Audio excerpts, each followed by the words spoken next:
Amigos y amigas, vamos a volver a leer la palabra del Señor, las Santas Escrituras, en el Evangelio según Mateo.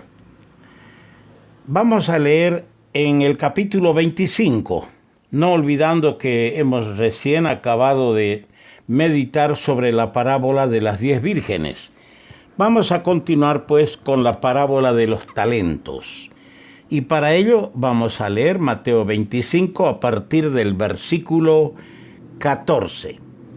Dice así las Sagradas Escrituras: porque el reino de los cielos es como un hombre que, yéndose lejos, llamó a sus siervos y les entregó sus bienes. A uno dio 5 talentos, y a otro 2, y a otro 1. A cada uno conforme a su capacidad, y luego se fue lejos.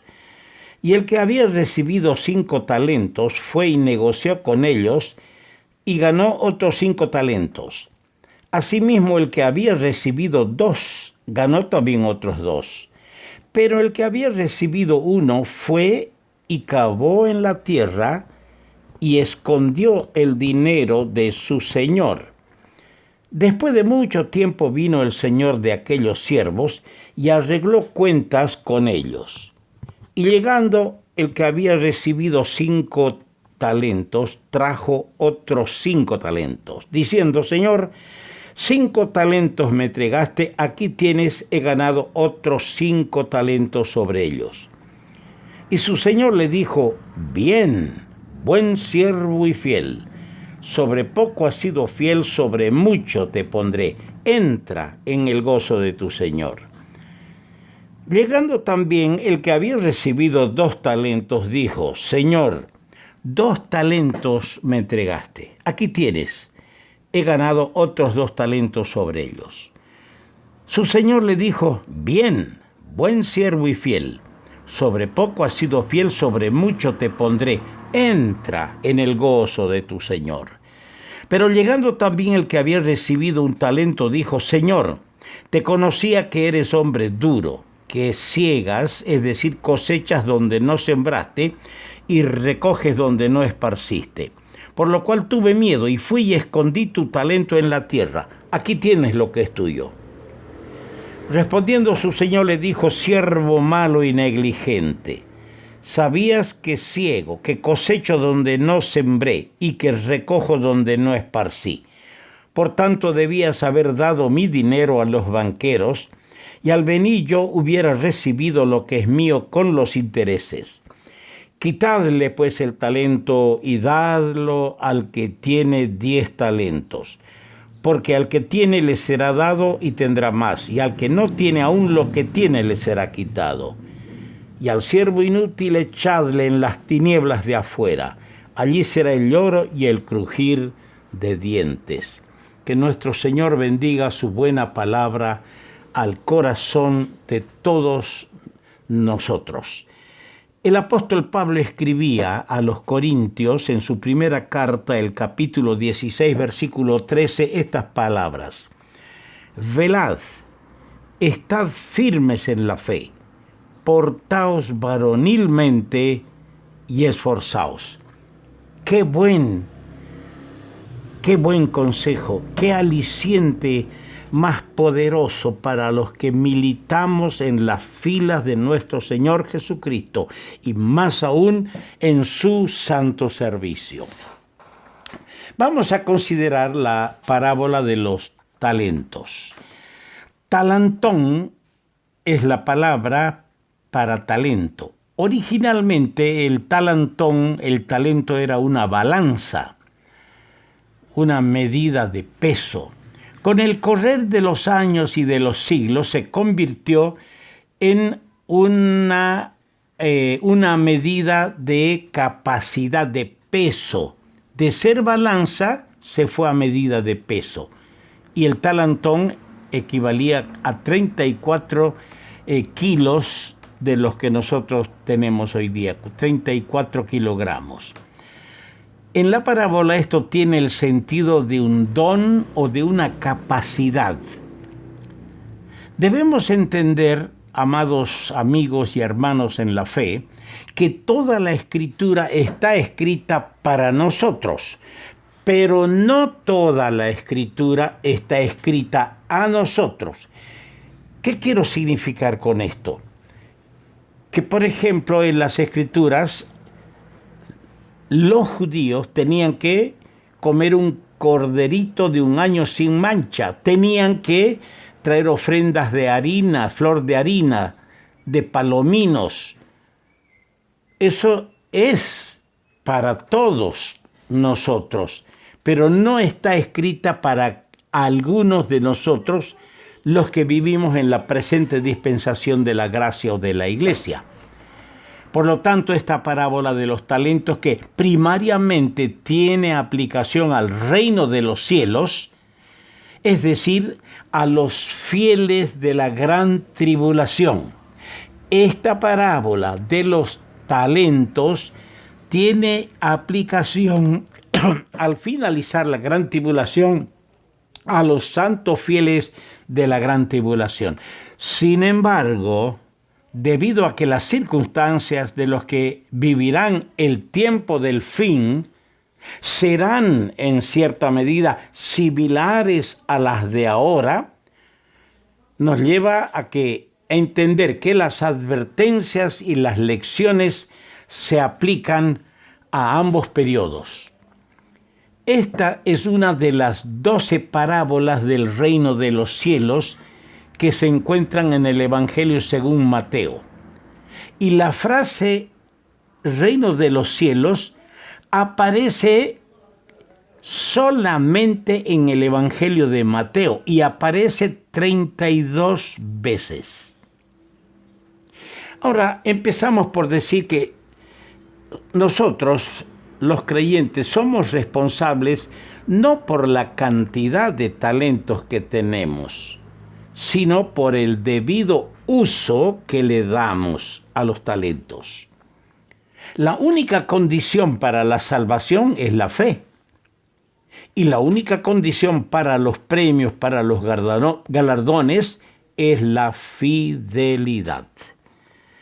Para mejor hacerlo y comprenderlo, he dividido esta parábola en 3 grandes pensamientos. En el versículo 14 tenemos la distribución intencional de bienes. Dice que llamó a sus siervos y les entregó sus bienes. Nadie obligó al hombre que se fue lejos, que es una figura del Señor, por supuesto, nadie le obligó a entregar sus bienes. Por eso decimos es una distribución intencional de los bienes. El segundo pensamiento en el versículo 20, 22 y 24. El que recibió 5 talentos ganó otros 5. El que recibió 2 ganó otros 2. Y el que recibió 1 talento no hizo nada.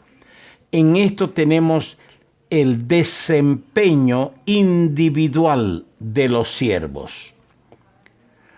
Los dones no los orquestamos. Empiezo por señalar en este punto que los dones no los orquestamos, no los usamos en conjunto. El desempeño de los dones es individual. Por eso la palabra de Dios dice en 1 Corintios 3:10, cada uno mire cómo edifica. Un tercer pensamiento lo tenemos en los versos 21, 23 y 28. Es la discriminación imparcial de los premios. El dueño de los bienes hizo una discriminación, pero fue una discriminación imparcial de los premios. Y ahora yo digo, ¿por qué lecturo en esta parábola una distribución intencional? Porque en este pensamiento de la distribución intencional se pone de manifiesto 3 cosas referente al Señor. Primero, se revela la soberanía del Señor. El Señor sabe a quién dar.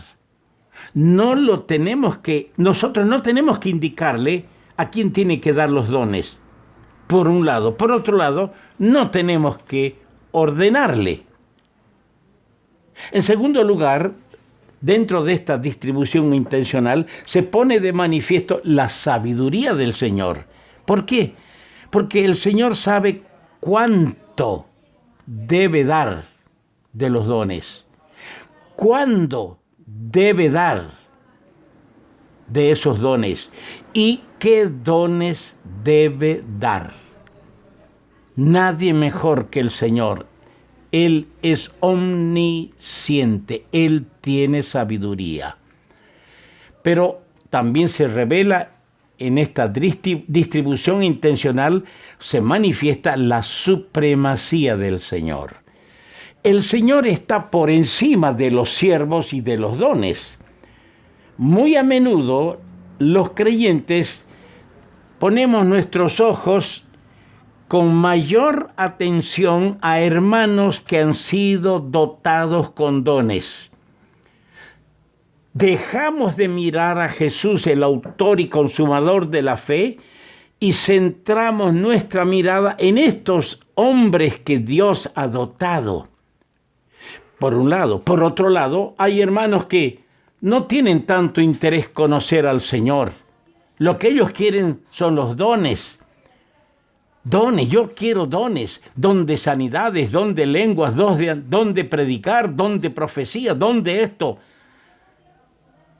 No, el Señor es supremo, Él está por encima de los siervos a quienes da los dones y el Señor está por encima de los mismos dones. En segundo lugar, habíamos dicho el desempeño individual. Fíjense que el Señor le dio a unos 5 y a otros 2 talentos. ¿Y cuál fue el resultado de esa repartición? Estos 2 siervos manifestaron 3 cosas importantes. Fidelidad. Y la palabra dice en Apocalipsis 2:10, sé fiel hasta la muerte. Tenemos que ser fieles en el manejo y el uso de los dones. En segundo lugar, manifestaron actividad. Y me viene a la memoria lo que el Señor dijo en la parábola en Mateo 26. ¿Por qué estáis aquí todo el día desocupados? El creyente, la hija, el hijo de Dios que ha recibido un don del Señor, tiene que ser activo, dinámico en el uso de ese don y no descuidar. En tercer lugar, vemos que estos 2 siervos, el que recibió 5 y 2 talentos, mostró y manifestó prosperidad, porque prosperaron. Será como el árbol plantado junto a corrientes de agua, que da su fruto a su tiempo y su hoja no cae, y todo lo que hace prosperará, dice el Salmo 1, versículo 3. Que el Señor vea en nosotros a quienes nos ha confiado 1 o más talentos, dones, vea nuestra lealtad y fidelidad en el manejo de ellos. Vea actividad dinámica en el ejercicio de ellos. Y nosotros y el Señor pueda haber prosperidad. En segundo lugar, el que tenía un talento, estoy hablando sobre el desempeño individual. Entonces cada uno de nosotros revise su comportamiento frente al don que Dios le ha dado. El que recibió un talento manifestó infidelidad, inactividad, improductividad. Qué triste. Y el tercer pensamiento es la discriminación imparcial de los premios. La discriminación imparcial. Y aquí hay 3 cositas que yo quiero decir. En esta discriminación se pone a la vista o se pone de manifiesto el Señor como un juez justo. Dijo el apóstol Pablo en 2 Timoteo 4:8, el Señor juez justo me dará la corona de justicia en aquel día. A veces trabajamos y no tenemos de parte del patrón un reconocimiento justo a nuestra fidelidad, a nuestro esfuerzo, a nuestra entrega por las cosas que el patrón nos confía. Yo he sido peón, he sido subalterno, he sido subordinado y también he sido jefe. Y hay este riesgo de no ser justos cuando se trata de dar la recompensa. En segundo lugar, era una norma justa. Sin duda alguna dice la palabra de Dios en el verso 15, a cada uno al uno dio 5 talentos, al otro 2, a otro 1. A cada uno conforme a su capacidad. Esto me da a entender que el Señor no va a dar una responsabilidad a quien no tiene la capacidad para realizarla. Así como el Señor no me pide que le dé lo que no tengo, tampoco va a dar una carga que un hijo suyo no va a poder desempeñar. Es una norma justa y al final un fallo justo. Un fallo justo. Qué lindo es ver que el Señor falló correctamente cuando llegó el momento de dar los premios. Que el Señor, amados hermanos, nos dé la capacidad de entender esta parábola y nos dé a nosotros, nos dé la luz, la suficiente fortaleza para desempeñar los dones que Dios nos ha dado. Y si no lo tiene, pídale al Señor, pídale con fe. Y el Señor le va a confiar una responsabilidad, pero sea leal, sea fiel en el desempeño y el uso de ese talento, de ese don que el Señor le ha dado. Vamos a continuar con esto.